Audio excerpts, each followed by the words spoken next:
Again, how you doing, Andrew? I'm doing good, Eddie. I'm doing good, man. The listen, we haven't done an AMA in a while. For anyone that follows Kick or our journey and saga for a while, you know that me, Eddie, and Polly back in the day, before this was even called Kick Talk, we would just stream every once in a while and just answer questions and jump in and chat. And we do that a lot after Kick Talks now, but that's like 15 to 20 minutes. But with all the KPP talk and all the stuff that's been going around, I think we just found it important just to bring back an AMA and just check in with the community, man. I posted on Twitter saying, "Hey, look, guys, like a bit of information about KPP, da da da da." And as I was typing it, I'm like, "Fuck!" Like it feels so inauthentic or unauthentic, rather, like writing a tweet when you can just talk to people via live stream. Like we have Kick. Like, why would we like have to talk to people and tell people and explain stuff to people over Twitter? I'm like, this is madness. Like, if we're going to talk about a subject, if we're going to make a post on X or whatever, like we may as well have a chat on live stream. It's so much more real. Like I tell you what, most tweets and most things aren't even written by the people that like own the accounts nowadays. And like I must say, that's the cool thing about live streaming is I like to think that most people can confidently say that you and I are sitting here right now speaking, and we're not. It's not some other form of communication method. That you're mentioning, man, it got 1.6 million views. It's got like 500 comments, man. Like this is a hot topic, right? Like I think in comparison to your other tweets that you put out, I mean, you do really, really well, but this one probably tripled the engagement when you're talking about KPP. Can you do an overview real quick for people who don't have that frame of reference of did KPP go down? These last 3 months, we've really, really, really started to properly crack down on botting, on follow for follow communities, on tabbing, and all these other areas in which people were almost gaming the system, right? So again, KPP rate has not changed for anyone that doesn't engage in those activities. I'll say it again. KPP has not changed. It is the same amount. If anything, what we're looking to do is increase KPP for people who have authentic viewership. What's happened here is we have gotten a little bit smarter on how we detect it, which to be fair has affected a lot of people. So with that being said, some people have seen that their rates have come down a little bit, but anyone that has completely authentic viewerships would see no change at all. That's what we've seen happen. And again, I think that's kind of a long-winded response to pretty much saying we've gotten better at detecting real viewers. And that's it. That's all. That's all that's happened. KPP has paid out like I think last total was like 144 million to the Kick partner community, which is insane. On top of that, listen, think about where we started. We started with 33 phase one partners, 33, right? Ranging from all average CCVs. I think now we're at like north of 9,000 partners globally, man. Like Man, there's the more than system 9,000. works, More than 9,000. man. What would you put it at? I think it's like close. Rough. I think there's like 7,000 active KPP partners, but I think people actually on Kick Partnership Program is like 25,000 now. Saying I don't have the right number, but anyway, What? it's a fuckload, right? No, no, that yeah, it's a fuckload. The point being is that it's a solid program. What I loved early on about KCIP is that it had the word incentive in it, right? An incentive in implying, listen, this is incentivizing you to stream. And I think that we got away from a lot of people thinking like, hey, I'm just gonna flat out, take my 50 CCV, quit my job, and just like, pay all my bills off. And you know what? I have to agree. I have to agree that Kick has offered so many people life changing money to the extent that they've become lazy. And that was never the point. That was never the point. This was meant to be an incentive for people to do better and bigger things. It was meant to allow people the opportunity to make the most amazing content and do the craziest things ever. But some people it made lazy. It made them really lazy. It made them incredibly lazy. It's really sad to see. And I think that a lot of that stemmed from the fact that it wasn't incentivizing people to make better content, because what it was doing, it was rewarding the wrong type of viewership. It was rewarding bots. It was rewarding lurkers. It was rewarding follow for follow communities.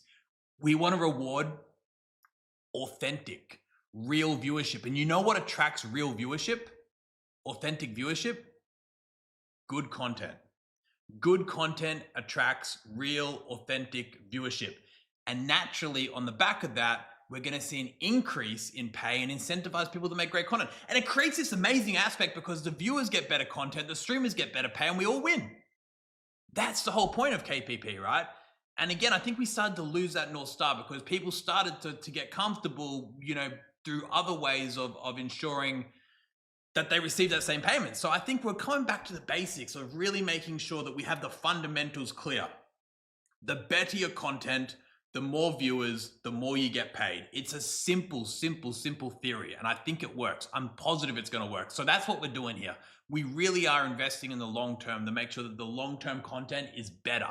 We did have a really pretty good question from Cosmo06. He says, would Eddie ever be comfortable with releasing a generic tier-based document for partners, giving us a rough idea of what to shoot for? Basically, instead of guessing what the rates are giving us an average of breakdown so we can see a single viewer chat or dollar value towards KPP. So we have an idea of the goals to shoot for content and viewers. Obviously, yeah, when it comes to KPP, a big part about it is chat engagement, viewership, the type of viewers you have, of course. That's the rates here you're looking at. You're looking at around about, rates based upon that. But obviously, assuming that you've got an authentic community, an active community, if you know what your CCV is going to be, you're obviously going to you're obviously going to be able to get a pretty decent idea. I just want to backtrack for a second though, Andrew, as well, because I know I just spoke a little bit before. I just want to say, one thing that we've learned over these last 3 years of live streaming is that we've learned that live streaming is a little bit broken. It's a little bit broken in the sense that botting is very prevalent. And I just want to say quite frankly that anyone out there utilizing bots, I think it's a terrible thing, right? But I also understand. I understand the situation whereby how prevalent botting has become. And I never want anyone to think for a second that Kick is having a dig at you because we're saying, hey, look, we've lowered your pay and you're a bot, you're a bad person. We understand that the live streaming space is not in a great situation when it comes to bots. And this is across all platforms. We're talking about Facebook, we're talking about Instagram, we're talking about X, we're talking about every social media platform. Every social media platform has these same problems. And I just want to say that, people that do have to engage in these activities, we hold no grudge against you. Again, do we agree with it? We wish. I wish we could just get rid of all bots, but it's impossible. It truly is impossible. It is an age-old problem that has existed ever since the internet was created, or before the internet was created even. But I just want to make it very clear that we don't hold grudges against anyone like that. We just cannot pay you money for spinning up bots is basically what we're saying. And we're always going to continue to make it harder and harder and harder. We want to solve this problem. We really do. We want to solve this problem. We want to get to the bottom of it. But it is an uphill battle. It is an uphill battle, and it's a tough one. Are we going after the lurker that has maybe one or two windows up that they're watching various streamers? Or are we going after highly sophisticated tabbers? What are we talking about here? If you're somebody watching 2, 3, 4 live streams at a time, you will still count towards someone's KPP. 100%. Your view will still count towards their earnings. On the other hand, if you say have 70 tabs open, which you check for 3 seconds every hour and post 1 emote, you will not be counting towards someone's KPP. There is obviously authenticity in having a tab open. That is authentic. But then there is inauthentic tabbing, which doesn't count. So again, we're trying to find that balance. That there is no world in which you're able to watch 70 or 80 or 90 streams at once and have it engaged. And I think that's a fair call. But 3, 4, absolutely fine. Again, assuming that there is some form of interaction, with the chat, as long as there's some sort of interaction with the stream itself, I think that's good. So again, we can't disclose the exact metrics we're using, but the reality is we're talking about, excessive tabbing and insane lurking that makes no sense. Lurking is fine. Lurkers are fine. If you've got somebody who is, maybe watching a movie on one monitor, watching a stream on the other, or maybe doing some work on one monitor, that's fine too. That is absolutely fine. Lurking is absolutely fine. You don't have to chat. Of course, active chatters are definitely better, but it still doesn't count. We're only targeting the situations where you've got, say, one account, or maybe like, say, one IP address or one sort of identifier watching like 70, 80, 90, 100 streams. That's where shit gets weird. That's where we're like, that's not a good idea. We don't want to count that. So that's what we've started tackling as well.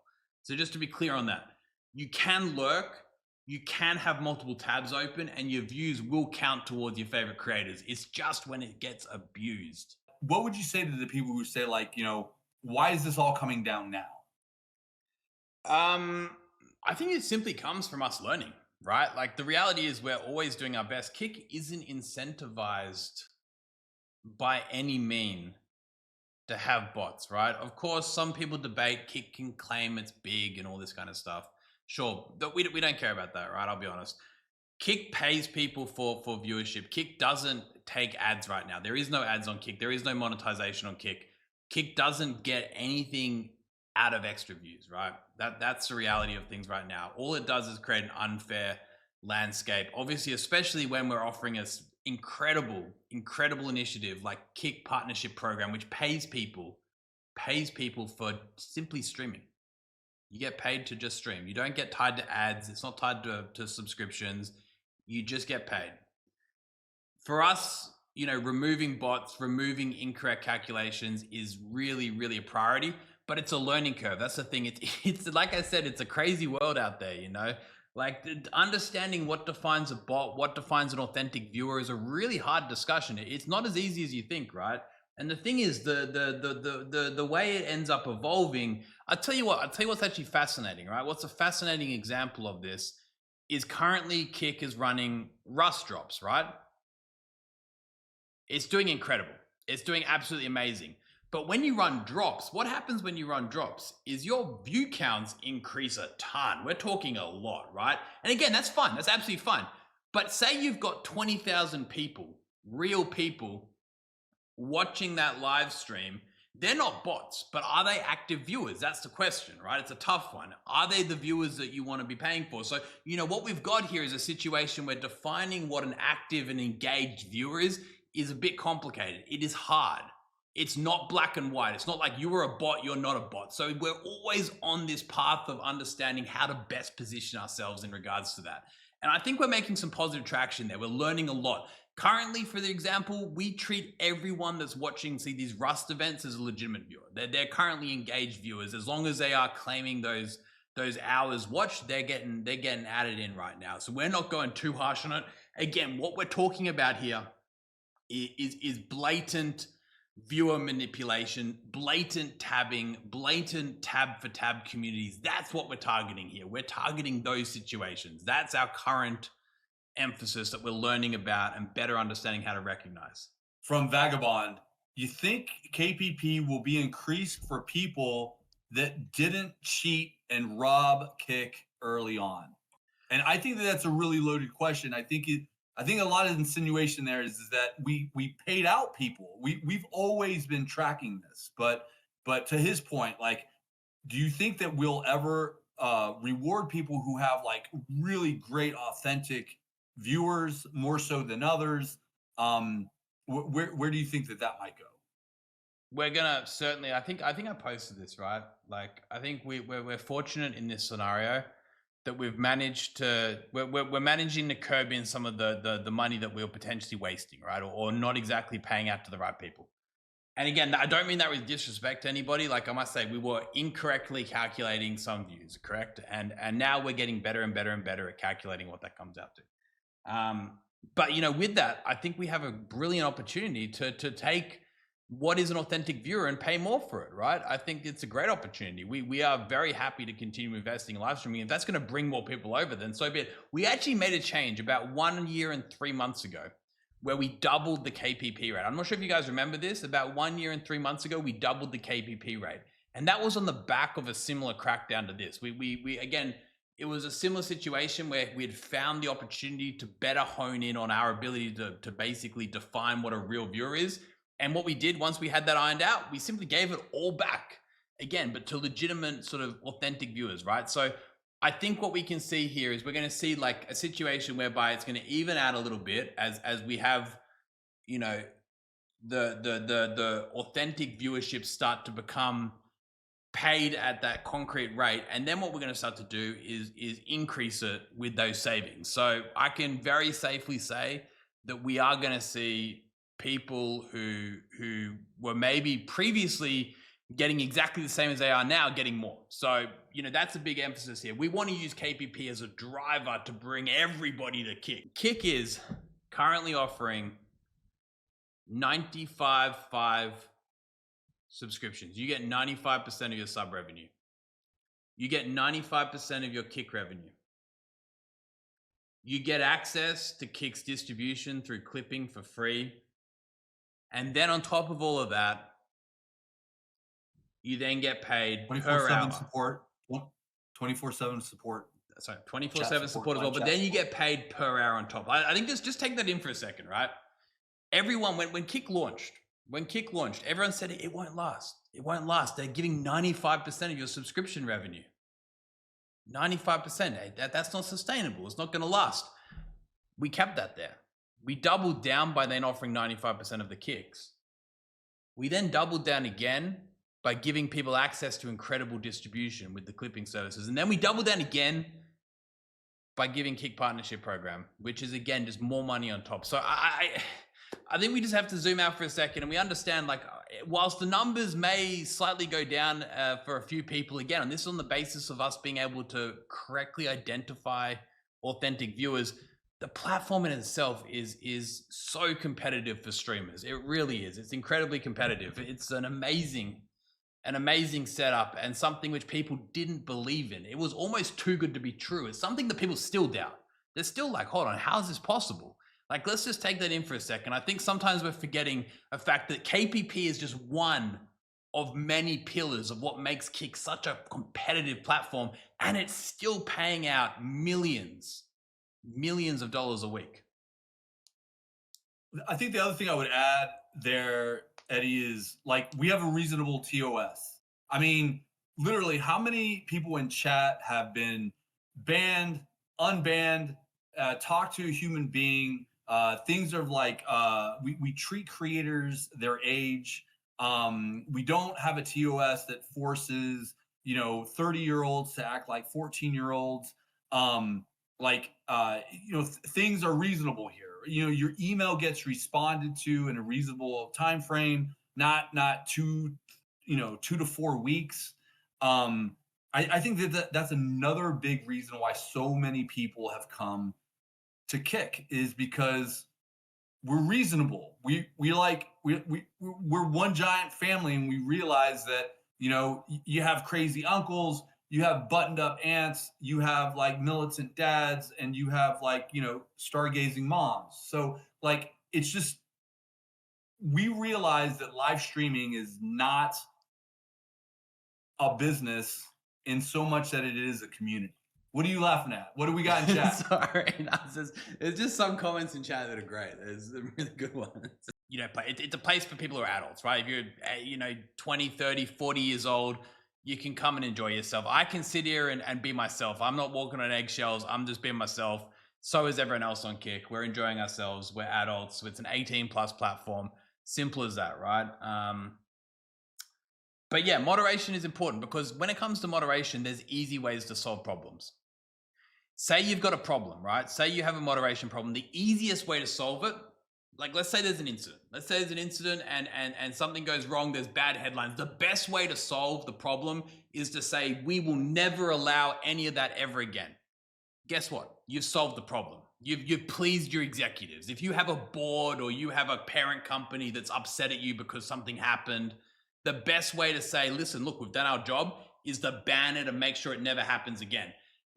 Kick on the other hand, Kick is a little bit more open-minded. Of course, we look at a problem, we go, well, fuck, that's bad. We don't want that to happen again. But we don't go, nut, we're banning that category or we're banning this completely, or you can never do that. Because when you start adding all these rules together, you remove people's creative freedom. I think a great example is the fact Twitch doesn't allow chat roulette. Chat roulette is actually, whilst one of the most controversial categories and the hardest to moderate, it's a lot of fun. It offers great entertainment value. I don't know whether you've watched Cuffham on chat roulette. The guy's fucking hilarious. They don't allow that over there because it's a risk, right? But again, if you moderate it in a well thought out way, it works, right? So I think it comes with the fact the Kick now needs to have like 5 people 24/7 watching every single chat roulette stream. But we invested in that. We invested in the fact, instead of banning chat roulette because there was a couple of YouTube videos a year or two ago, we said, no, what we're going to do is we're going to invest in making sure it's safe.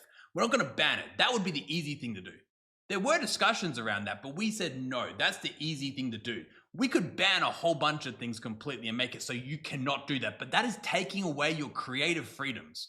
You need to have your creative freedoms. Your creative freedoms is your most important currency as a creator. And Kick doesn't take that away from you. Of course, Kick moderates. Kick stops people from causing issues. We fixed a lot of those problems that was going on in the chat roulette category. That was bad. That was bad. We fixed it up, but we invested in it. We invested full time, 3, 4, 5 moderators at any given moment watching every single stream. That is how you solve moderation solutions. You don't just ban the category. You don't just ban the way of creating content, because again, that takes away from people's creative freedoms. And again, so just to your point, Andrew, I think Kick's moderation is great because it does offer people creative freedom. Yeah, just to get into the weeds a little bit more about chat roulette, and I remember those discussions very early on, and we had a lot of pressure, not only internally but also externally from the community. Look, get rid of chat roulette. Twitch got rid of chat roulette. I think that was the thing that people always pointed to.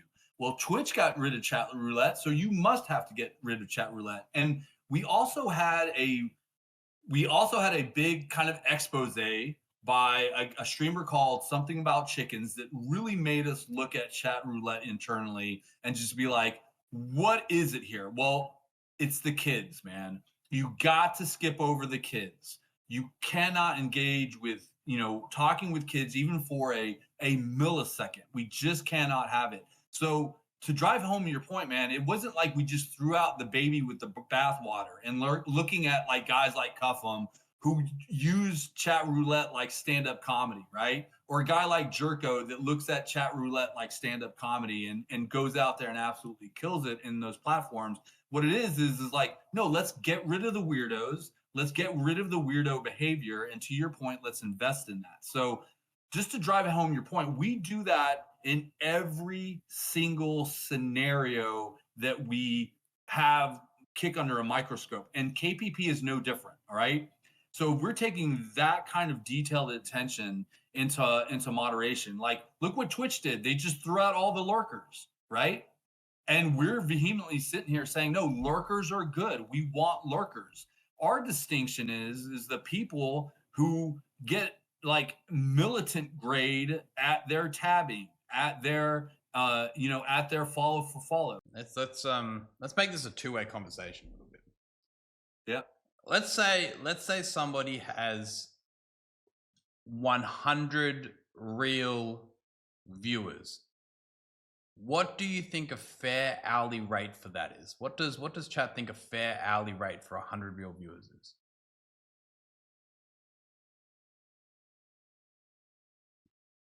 $1,000, $100, $5, $13, $10, $50, $20, $8 to $10. I think I'm seeing the average of like 12. I'm seeing an average of like $10 to $12 for a hundred. Hold on, let's take a next step. What about 5,000 real viewers? What about 5,000 real viewers? What does chat think 5,000 real viewers is worth per hour? How much should someone with 5,000 real viewers make per hour? We're talking about just Kick partnership program. We're not talking about subs. We're not talking about kicks. We're not talking about donations, sponsorships, everything else people earn. Just what Kick should pay. $500, $200, $75, $500 per hour. 2K? 500? 500? 2K, that's insane. 100? It seems like most people 50. Yeah, it seems like an average of like, what are we thinking there? 500? I mean, think about that. So for 100 viewers, people want to get paid between $10 to $12. 5,000 viewers, 500. So you're looking at like roughly $100 per 1,000 viewers. Is that what we're saying, chat? $100 per 1,000 viewers? Yeah, so I don't know. I'm just thinking, yeah. So basically anyone earning over like say $1,000 an hour, that's pretty fucking insane, right? Like I'm just thinking here for a second. So what I'm hearing here is like anyone that's getting like over $1,000 an hour on top of their subs, on top of their KPP, on top of their sponsorships or donations, that's pretty insane, right? Just like straight from the platform. Too low?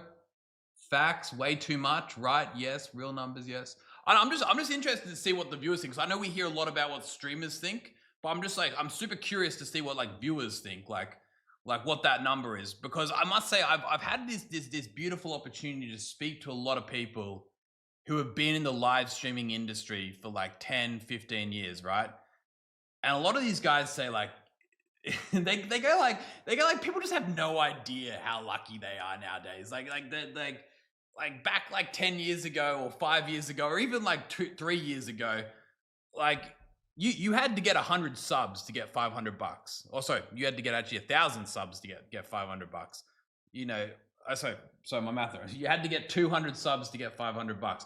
You know, you had to go like grind out some sponsorships with G Fuel or whatever to get that kind of money. Like that was the only way you made money streaming. Nowadays it's like it's very different. It's a very different world, right? It's a very, very different world where suddenly there's these incredible opportunities, which is amazing. And again, it's exactly what we want to create. We want to create these opportunities. We come back to our discussion before. We wanted to create an incentive program which allowed people to invest more into their content.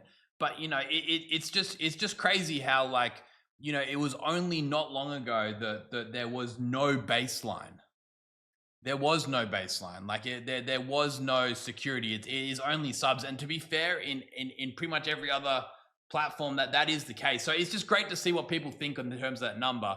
You know, getting some feedback from chat in terms of what they feel like fair rates are. And I must say, I agree with chat. I think we came to like an idea of around about, was it like 10, 12 for 100, sort of 500 for 5,000. I think that's a pretty fair and reasonable number.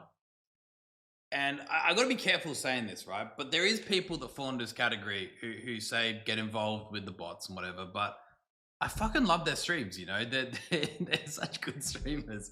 Like, we got to be so careful, like, talking shit here because there is, like, really good streamers. And I don't think it's a problem of them. I think them individually, I think it's the system. You know, it's that kind of thing, like, don't hate the player, hate the game, you know? Like, the game is a little bit broken. Like, it is. Like, that's the reality. The game is broken. Like, it's so tough. And that's why, like, it's one of these problems which we're going to work on trying to solve, and we're going to work on trying to do better. But it's like, the reality is, I think as long as you're making good content, as long as you are understanding that, like, say something like the Kick partnership program isn't going to pay you for like inauthentic views, like that's a great place to begin, right? Like, I think as long as the content's getting better, as long as content's more entertaining, listen, the bots and all that kind of stuff, it's going to exist, right? It's going to exist in one way, shape or form. But the viewers, as long as they're having a good time, as long as people are enjoying the streams, as long as everything's entertaining, then that's what we want, right? That's what we want. That's the goal here, right?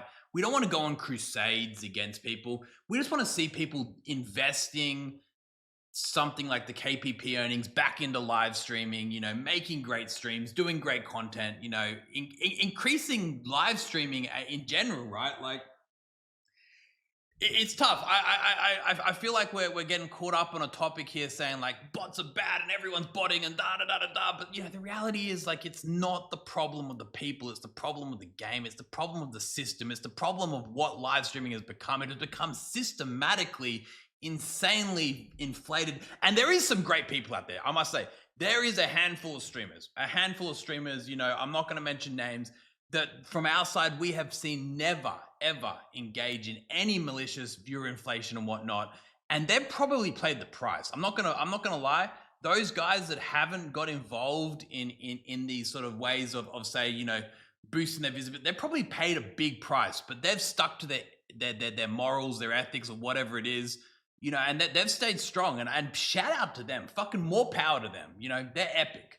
Like, big shout out to those guys. But again, people who have decided, hey, look, I might be going down this pathway. I hold no grudges against them. I truly don't. I think most of them it's probably what they've had to do. They've had to do it, and that's I think it's what we as a live streaming industry have allowed to happen, and I think this predates Kick. This predates Kick. This predates Kick. This systematic problem with how bots are used. This culture of accepting it, this culture of there not being enough information. It's not spoken about enough. That's the problem. I must say, it's almost like it's swept under a rug.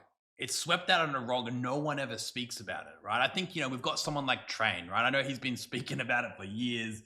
The guy goes on insane rants and I fucking love them.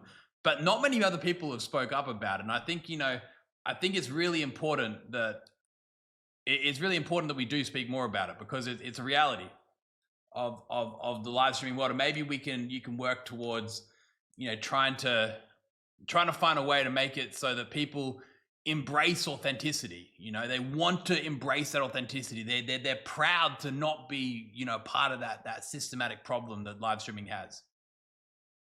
And just speaking from experience, man, that thing that you just described where nobody's talking about it, it really blew up during COVID, because a lot of platforms blew up during the COVID era, and they're like, holy shit, look at what we got here, right? And they started to juice it, right? They started to juice it with sophisticated teams that would pixel embed, that would lift the communities that they wanted to lift. Not only that, a lot of advertisers started getting in on it. A lot of managers started getting in on it. And so it started becoming this sophisticated system that no one would talk about, because everyone who was in on it was making a lot of money, right? But now the dam is broken, right? And to your point, you saw YouTube go through it with Adpocalypse. They got pinched, right? You saw Zuckerberg go through it with Instagram, and X got called out for it. And all of this stuff starts to trickle down, right? And media buyers start to get more educated. They start to tightening up. They start to, look at, quality engagement versus view count. I think we're on the forefront of the discussion because it's got no upside to us, right? Zero upside. Like there's no advertising right now. There's zero upside. So I think yeah, we're in a unique situation to be able to fight back in a certain way. And I think, but to be fair though, I don't think we've done a good enough job so far. I don't think we have.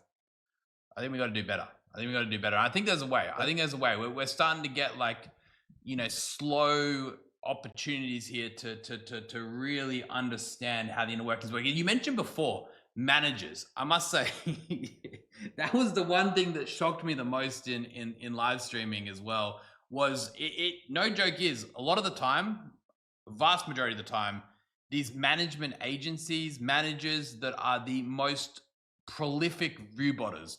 Like you'll start to notice this very clear trend.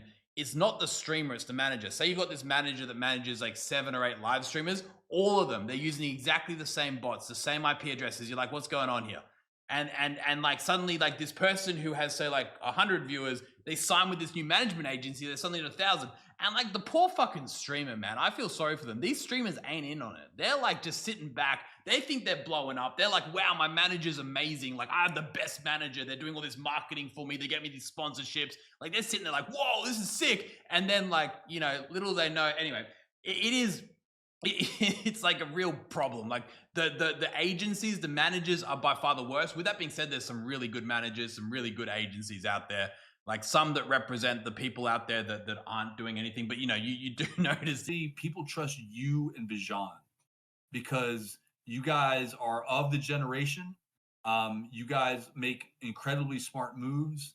And I think that that's the big reason why Kick is killing it. And then fall in Train, fall in the Aidens, fall in the XQC that follow your lead. But the mere fact that you're out here talking like this and gathering the entire family together, all the way up from Aiden, all the way down from Cosmo06 who had a comment, like that's how you grow an empire, man.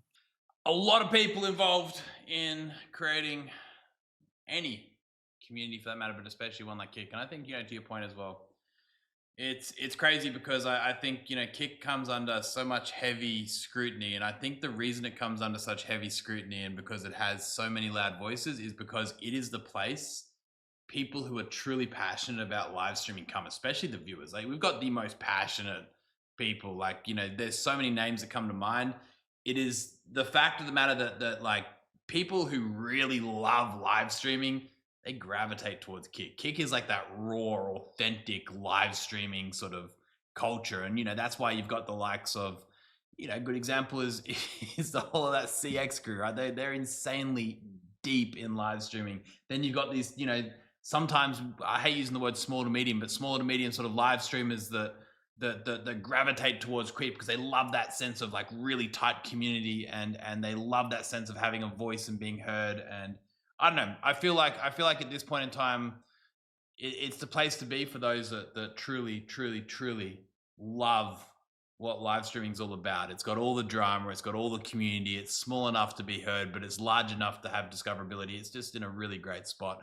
But anyway, we could talk about this all night. I think we're onto something cool, and I think this has been a really unique opportunity to run Kick Talk. Maybe we'll run Kick Talk like this more often, I reckon, just with more sort of less defined schedule, just kind of shoot the breeze, see what happens, you know, who comes on. It's good. It's good. And I must say, the chat's been insane. Big shout out to guys in chat, especially all the verified people. I couldn't even like read half the comments, but like everyone there who's dropped in and you know, put in their opinion too. It means a lot. I think, you know, this qualitative feedback of just reading like a bunch of comments and seeing where people's heads at in terms of like what they don't like, what they do like, you know, it is really helpful. There's a lot of really good constructive feedback. There's a lot of people out there angry and pissed off, and I'm reading those messages too. And I think half you guys, or a good portion of you guys, have a good reason for being so. So, you know, it helps us do better as well. So, you know, really love these sort of unfiltered chats which allow us to really just like continue to gather more intel, more signals of what we're doing good, what we're not doing so good. So thanks for being super entertaining too. I think there's a few times where people were talking, I was just like got absolutely lost in the chat, just like some hilarious comments. I was like, fuck, I need to quickly rebase myself. But